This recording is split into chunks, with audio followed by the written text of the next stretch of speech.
Et on parle rugby à présent, dans 24 heures en Alsace, avec Laurent Neuerbourg. Vous êtes le président du Strasbourg Alsace Rugby, le SAR, et Michel Béret, secrétaire général du SAR. Comment allez-vous, messieurs? Très bien. Ouais, en tout Il se cas, on consulte décide. avant. Ouais, il se consulte. Voilà. On dit que ça va, ouais, ça va. Qu'est-ce qu'on dit, président? On dit que ça va. La vie d'un club, vous allez le comprendre, n'est pas un long fleuve tranquille. Vous venez de reprendre le Rugby Club de Strasbourg, qu'on connaissait sous RCS, rebaptisé maintenant le SAR, Strasbourg Alsace Rugby. Le RCS a été placé en liquidation judiciaire. C'était le 25 février, il y a quelques mois, 2019. Pour qu'on comprenne bien, que s'est-il passé, Michel Béret? On avait plus de dettes qu'on avait de ressources, donc on a décidé de tourner la page autant que faire se peut et recréer quelque chose de solide et de pérenne. Voilà, et sportivement, vous étiez en 3e division, en 4e division, on va dire, cette saison. Juste qu'on comprenne bien, le fait, Laurent, de reprendre un club, fait que vous êtes en quelle division maintenant? Alors, on a rencontré la Fédération française de rugby et la Ligue Grand Est hier. Et donc, aujourd'hui, ils se sont positionnés sur une reprise du championnat au niveau honneur. Donc, juste en dessous de la Fédérale 3. Donc, il y aura un petit peu de boulot maintenant. Il y aura un petit peu de boulot, mais on nous a certifié qu'on pourrait jouer les phases finales. Et donc, on devrait pouvoir retrouver le niveau fédéral dès la saison, enfin, pas qui vient, mais celle d'après. Ce qui avait disparu, c'est l'équipe pro, l'équipe qui avait joué en 3e division fédérale 1 il y a quelques années. On va dire le noyau amateur, les équipes de jeunes, tout ça existait toujours. Alors, c'était un petit peu le but à la base de la création de cette nouvelle association, c'était sauver le championnat de nos jeunes joueurs, qui aujourd'hui, pour les moins de 16 et les moins de 18, évoluent au niveau national 2. C'est une place qu'ils ont gagnée sur le terrain, donc il était impossible pour nous de casser la saison et de ne pas les laisser poursuivre. Pour l'équipe senior, c'est pas la même chose dans la mesure où le championnat s'est arrêté à la liquidation du club. Justement, que sont devenus, il y avait des joueurs pros, néo-zélandais, sud-africains, géorgiens. Ils sont, qu'est-ce qu'on fait? On leur dit salut les gars. Pour beaucoup, aujourd'hui, ils ont retrouvé des nouveaux clubs qui sont partis à Bourgoin, Beaune, etc.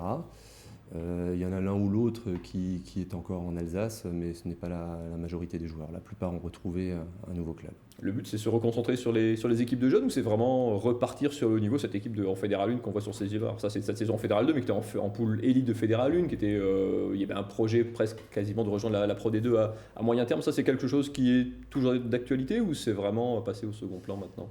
Aujourd'hui, on souhaite relancer le club grâce à la formation de nos jeunes joueurs. Ce qui a bien fonctionné ces dernières années, c'est la formation des jeunes joueurs. Donc j'ai parlé des moins de 16 et des moins de 18, mais je pourrais très bien parler des moins de 14. Aujourd'hui, on a un formidable groupe qui est champion du Grand Est et qui ce week-end a joué à Chartres face aux champions du Nord et de l'Ouest, du Nord-Ouest.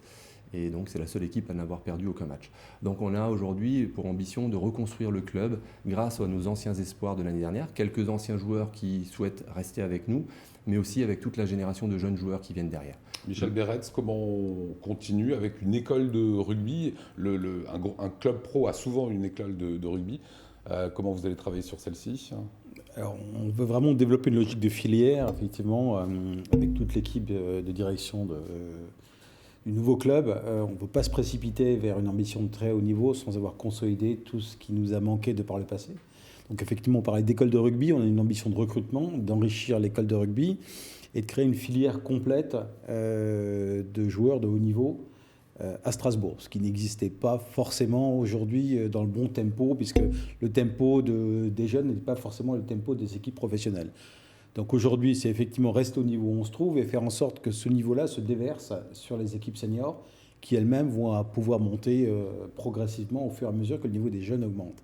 Et on a agrémenté ça d'une autre ambition, c'est de faire de Strasbourg un pôle d'excellence pour la formation des jeunes en ayant pour ambition aujourd'hui de proposer aux jeunes, et ça viendra probablement dans les mois à venir ou probablement l'année à venir, des partenariats forts avec de très bonnes écoles du territoire et aussi avec l'Université de Strasbourg. Des écoles, des lycées, l'université. Mais ce qu'on veut, c'est Vous vraiment... voulez qu'il y ait un vivier, trouver un vivier en fait dans... On veut trouver un vivier. En fait, ce qu'on voit et ce qu'on constate, c'est que faire tourner un grand club de rugby dans une terre qui n'est pas encore une terre de rugby, c'est coûteux et c'est compliqué. Ça veut dire que vous, quand vous étiez jeune au gymnase, quelqu'un serait venu en disant « Tiens, toi tu fais un petit peu de rugby, viens chez moi, viens au SAR ». En gros, c'est ça? Non, ce serait plutôt l'inverse, c'est de dire quelqu'un qui jouerait déjà très bien au rugby, un jeune qui serait très bon au rugby et qui aurait un très bon niveau scolaire, on serait en capacité de l'attirer à Strasbourg de par la dualité des niveaux, à la fois scolaire Et il ferait ses études et dans sportif. un bon collège. Voilà.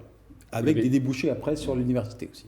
Vous l'avez évoqué, l'Alsace n'est pas encore ou pas une terre de rugby. Le nombre de clubs dans la région est quand même encore relativement faible. Le rugby club de Strasbourg à l'époque n'a pas vraiment trouvé son public. C'est quoi? C'est les pratiquants qui sont en avance. Qu'est-ce qui manque encore? Est-ce que ça peut se développer? Est-ce que vous y croyez? On y croit, sinon on ne serait pas là. Et voilà.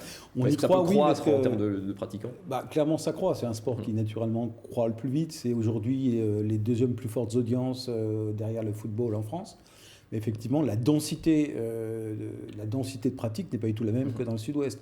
Donc l'enjeu, effectivement, c'est de ramener la pratique au plus près de ceux qui veulent pratiquer. Laurent, une question sur les partenaires, évidemment, vous en cherchez. C'est quoi la clé? C'est évidemment les sous. Comment vous allez les attirer face à des mastodontes aussi, comme la SIG, comme le Racing, etc. Comment vous comptez faire? En fait, la période qui va arriver là est plutôt faste entre guillemets pour le rugby, dans la mesure où il y a une Coupe du Monde qui va se jouer cette année au Japon et la prochaine Coupe du Monde va se jouer en France. Donc on espère que le rugby continuera à être médiatisé, donc ça c'est la première des choses. Ça le sera, forcément. Voilà. Donc comme le disait Michel, c'est le deuxième sport le plus médiatisé après le football et on espère pouvoir attirer des nouveaux partenaires de par le niveau de jeu qu'on doit retrouver avec notre équipe senior, mais également et surtout grâce à notre projet jeune qui s'appuie donc sur la formation des jeunes, aussi bien sur le plan sportif que sur le plan humain. On est persuadé aujourd'hui que des entreprises, des entrepreneurs sont prêts à nous soutenir dans cette démarche, puisqu'on est là pour créer aussi la formation des hommes et créer un ascenseur social au sein du club. Dernière question, Michel Béret, vous faites une soirée partenaire? Alors nous organisons une soirée partenaire jeudi prochain. Et bien sûr, qui dit partenaire dit que toutes les bonnes volontés sont les bienvenues et qu'il ne faut pas hésiter à nous contacter à travers le site Facebook. Exactement. Et voilà. nous vous répondrons avec plaisir. Nous avons besoin de toutes les forces vives du territoire. Voilà, le SAR, Strasbourg, Alsace, rugby par Facebook, vous aurez toutes les informations. Merci de l'afficher.